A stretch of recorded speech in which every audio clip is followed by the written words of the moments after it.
A huge Borderlands 4 update comes out tomorrow, and the patch notes have leaked via the French language. I'm going to go over the major changes because I've translated the page to English for you guys. Obviously, it's the main stuff: new weekly wildcard tomorrow, new big encore boss, new black market. They added some stability and performance changes. You can see them all on screen here. If they affect you, W. And then here's kind of a big one: rewards and progression. They fixed a bunch of issues, fixed a couple achievements, things like that. And then the big one here, we have Vault Hunter changes. First, we're starting with Harlow. Fixed a couple of her skills, which is standard, but let's talk about the buffs. So they buffed her action skill 0 point, where Stasis Pound is increased damage by 30%, and Stasis Resistance damage is increased by 14%. They fixed these skills for Amon, but let's go over his buffs, and he has a lot. For his Scourge action skill, they increased the maximum vengeance to 50%, allowing for more damage to be absorbed and used with the Blacksmith Whip.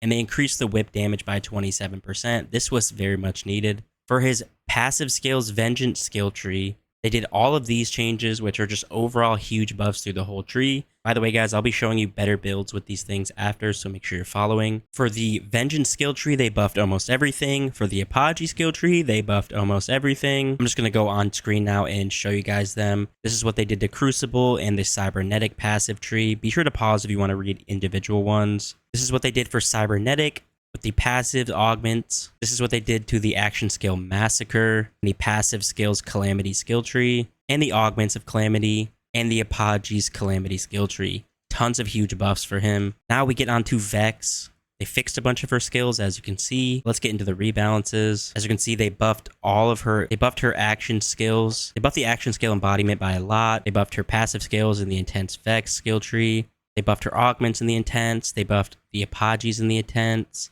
They buffed her action skill Pharmacist, a ton of her passive skills, a ton of her augments. And now for Rafa, they fixed one ability that was stacking incorrectly. Then they also buffed the action skill Electric Blades, a lot of his passive skills, as you can see. And that is everyone. Now we have gameplay. They fixed a bunch of issues with side missions and things like that, and some desync issues with multiplayer lobbies. They even fixed a few lighting things in certain areas and hit detection. These material patch notes we already saw in a previous week. They fixed a bunch of UI things. They fixed a bunch of graphics things. So I know that was a lot, guys, but what do you think of all of these patch notes we just got? I'm happy they're buffing a lot of things before looking at what needs to be nerfed. And which character buffs are you hoping make the most impact? I'll see you guys tomorrow for this update and all the big things that come with it. Bye, guys.